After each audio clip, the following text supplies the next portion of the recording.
In Module 3 this year, we covered, this is when we were first introduced to logic. So with respect to logic, we had our if-then statements. So with respect to logic, we had if-then statements. These could be true or false. And one of the ways that you went about proving them false would be to come up with a counterexample. So if you could think of even one instance when the if part, which is the hypothesis, is true, but the conclusion is not, then that's a counterexample and you've proven the statement false. One of the ways we wrote if-then statements, just to abbreviate, was like if P, then Q. And we were introduced to 3 different types of statements. So this is the original conditional statement. This if-then is the conditional. And then we could write the inverse, the converse, and the contrapositive. The inverse is where you negate the hypothesis and conclusion. So with the inverse, if not P, then not Q. The converse is where you simply switch them. So the conclusion comes first, followed by the hypothesis. They trade places.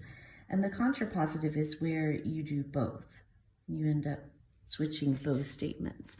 So an example of an if-then statement might be, if today is Thursday, then tomorrow is Friday. The inverse would be, if today is not Thursday, then tomorrow is not Friday. The converse would be, if tomorrow is Friday, then today is Thursday, switching the originals. And the contrapositive would be, if today is not Friday, if tomorrow is not Friday, then today is not Thursday. But we looked at those types of examples. So that's our logic. If a statement is true forward and backward, if it doesn't matter which way you write it, if an original statement and the converse are both true, if these are both true,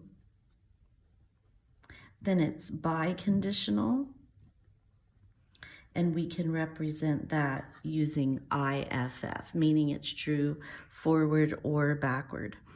Okay, once we, the only other thing we did with respect to logic was inductive versus deductive reasoning. Inductive reasoning is where you notice patterns and apply that pattern. You assume that that will keep going. So if I simply did something like 1, 3, 5, 7, you might conclude that I was listing the odds or that I was adding 2 to every number, and you could logically conclude that the next the next number would be 9, inductive, noticing a pattern. Deductive is using a rule or a law to come up with the next conclusion. All right, the other thing that we studied in Module 3 were parallel and perpendicular lines.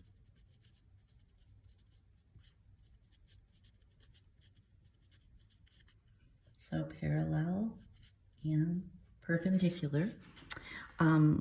With respect to parallel and perpendicular lines, remember that parallel lines have equal slopes if you're comparing 2 lines to one another, and perpendicular lines have slopes that are going to be the opposite in sign. If one is positive, the other is negative, and they're reciprocals.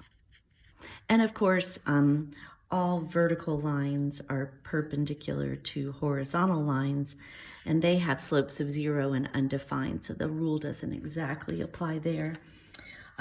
We did write the equations of lines that ran parallel and perpendicular to one another, and in order to do that, we needed to remember slope-intercept form from algebra and point-slope form. Neither of these equations will be on the EOC reference sheet. That's point slope form, where that's the slope and that's the y-intercept. And point slope form is y minus y sub 1 equals the slope times x minus x sub 1, where x sub 1 and y sub 1 are a point on the line and m is the slope of the line. And then the only other thing we did in Module 3, again, it has to do with parallel lines, is we studied the relationship. These came back to angle pairs again, when you had parallel lines crossed by a transversal.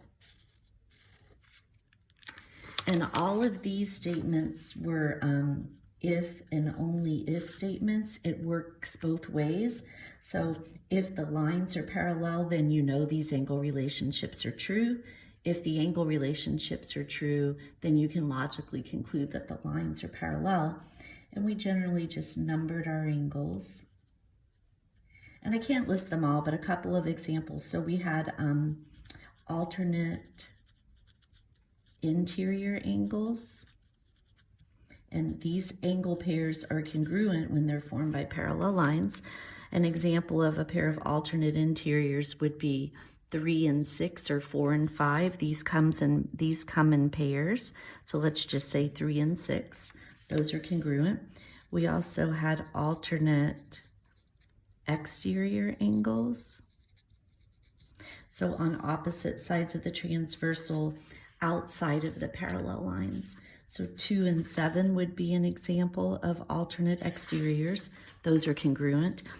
And the other pair that ended up being congruent were corresponding angles. So they're in the same position. So for instance, 8 is in the lower right position down here around this 360-degree revolution, and 4 is in the same spot up there. So angles 4 and 8 correspond. The other type of angles were supplementary, not congruent, and those were, we could call them same side interior, or the other word for them is consecutive interior angles. And these angles are supplementary. So 3 and 5 are on the same side of the transversal inside the parallel lines. Angles 3 and 5 would be supplementary to one another. Okay, so that's Module 3, and we'll get ready to practice that soon.